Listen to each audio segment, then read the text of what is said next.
This Civic Media podcast is sponsored by UW Organ and Tissue Donation. Organ donations are desperately needed, and now is the right time to become an organ donor. Talk to your family. Get the dot. Save lives. Go to heroicdeed.com. This is your WGBW Daily News Roundup for the Talk of Green Bay, 97.9 FM and 1590 AM. For 97.9 WGBW News, I'm Lisa Hale. President-elect Donald Trump said Monday he'll nominate former Wisconsin Congressman Sean Duffy to serve as the head of the U.S. Department of Transportation. Trump announced the pick late Monday afternoon on his Truth Social site. Since leaving Congress, Duffy has co-hosted The Bottom Line on Fox Business Network and has been a regular contributor on Fox News. Duffy had represented Wisconsin's 7th Congressional District for 8 years. He resigned in 2019 to help care for his newborn daughter. Duffy will need to be confirmed by the U.S. Senate after the new congressional term begins. Republican U.S. Senate candidate Eric Hovde announced Monday that he is conceding the race to Democratic incumbent Tammy Baldwin nearly 2 weeks after the election. He released a video on social media Monday detailing his decision, saying the outcome wasn't what he had hoped for, but he doesn't regret entering the race. As a result, and my desire to not add to political strife through a contentious recount, I've decided to concede the election. The Associated Press declared Baldwin the winner on November 6th, but Hovde and his campaign declined to concede for several days. Measles cases are picking up both worldwide and here in the United States. With more, here's Civic Media's Jimmy Kuska. The CDC and World Health Organization are warning against spiking levels of measles worldwide as well as here in the U.S. The largely preventable and highly contagious disease has had 266 confirmed cases in the U.S. so far this year. Last year, worldwide, there was a 60% increase in measles cases as misinformation about vaccine safety led to declines in vaccination rates. In the U.S., vaccination rates fell to 92.7% for the 2023-24 school year among kindergartners. Over 100,000 people, mostly children, died last year from measles worldwide. For Civic Media News, I'm Jimmy Kuska. One case of measles has been confirmed in Wisconsin this year. It was in Dane County on April 26th. For more information, you can visit the Wisconsin DHS website. Jesse Vang pleaded not guilty Monday to charges related to the death of 3-year-old Elijah Vu. Vang was caring for the toddler when he reported him as missing in February. Elijah's remains were found in September.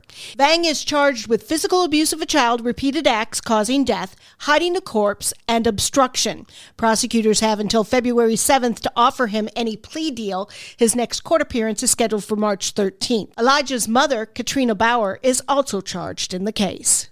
Brown County Emergency Management Director Daniel Kane says besides food, water, warm blankets, chargers, and a snow shovel, cat litter is an important part of an emergency preparedness kit for your car. We've got the cat litter there. That's for snow traction. So if you find yourself in a spot where you can get out, but you just need some traction, cat litter or sand make a good option for that. This week is Winter Weather Awareness Week throughout Wisconsin. Mark Murphy will be the 171st person to join the Green Bay Packers Hall of Fame. The president and CEO of the organization is retiring and stepping down in July of 2025 when he turns 70, as required by the Packers bylaws. Murphy has been with the Packers for 17 years, and in that time, the team has made 12 playoff appearances and completed a Super Bowl win over the Steelers in 2011. Murphy will be inducted into the Hall of Fame in August. One of 2 counts against former Wapaka County Assistant District Attorney Ben Szilagyi for allegedly threatening a judge and another prosecutor has been dismissed. 1 count for the alleged threat against the judge remains. The criminal complaint does not say which of Wapaka's 3 judges felt threatened by Szilagyi. The preliminary hearing for the 42-year-old has yet to be scheduled. I'm Lisa Hale, 97.9 WGBW News. For news anytime, log on to WGBW.FM.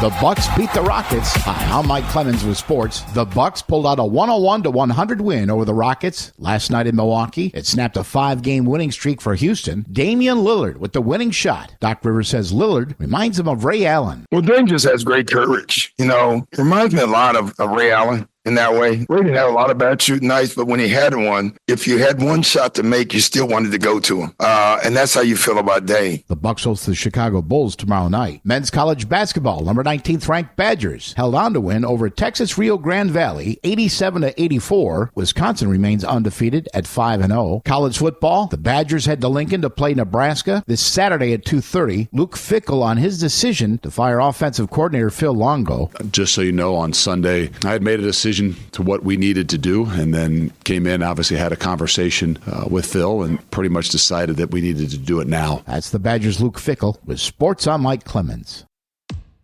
On your entertainment beat, I'm Pete Schwaba. Beauty in Black is Tyler Perry's new hit show. Although the show debuted to lukewarm reviews at under 50% on Rotten Tomatoes, viewers don't seem to care. The show nabbed 8.6 million viewers. If you're doing the math, that's 15.2 million eyes. Perry said he was excited the show is pulling in viewers worldwide to contrast criticism that black entertainment does not have global appeal. He says Netflix has repeatedly proven it does. Speaking of Netflix, the streamer says 60 million households watched the highly touted, meaningless snooze fest referred to often as the Jake Paul-Mike Tyson bout last Friday night. The 58-year-old Tyson lost an actual nail-biter as he seemed to be trying to chew through his gloves most of the fight. Anyone who bet that Tyson's elderly legs would go after 6 punches cleaned up. Netflix says they wanted the broadcast to be a spectacle, and it was. If you like watching your TV buffer all night, just an awful event all the way around for fight and entertainment fans. The action Santa film Red One is being called a disappointment during its opening weekend at the box office. The Dwayne "The Rock" Johnson Chris Evans film opened in first place, but with only a $34 million take. Sounds like a lot of money because it is, but the film cost $250 million, and that's before you throw in marketing costs. Johnson plays Santa's head of security who has to find jolly old Saint Nick after he's been kidnapped. Coming in second place was Venom: The Last Dance, which took in a little over $7 million in its 4th week of release. Another Christmas film in the 2nd week of release, The Best Christmas Pageant Ever, came in 3rd place with $5.5 million at the gate. A24's Heretic, starring Hugh Grant, who terrorizes Mormon missionaries, dropped to 4th place with a little over $5 million in sales, and DreamWorks' The Wild Robot came in 5th place with a little over $4 million. Will Glicked actually be the next Barbenheimer? We will see this weekend, my friends. Paul Mescal's star is on the rise, and with the release of Gladiator 2 this coming weekend, that should continue. According to Variety, the Gladiator will be the featured host on Saturday Night Live December 7th, which means he has officially arrived. Mescal will be the Late Night Institution's first guest the week back after the Thanksgiving hiatus. That week's musical guest will be the genre-bending musical artist Shabuzi.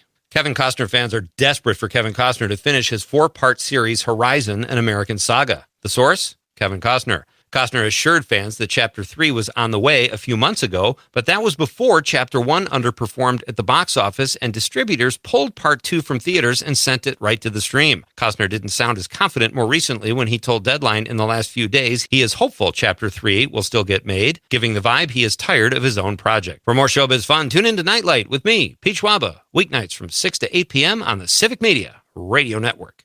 It is going to be cloudy and drizzly with scattered showers this morning. It's also going to be kind of windy today with a high of 58 this afternoon. Tonight, 38. Tomorrow, some rain showers, then light snow showers with a high right around 43. I'm meteorologist Sean Cable. Right now, it's 57.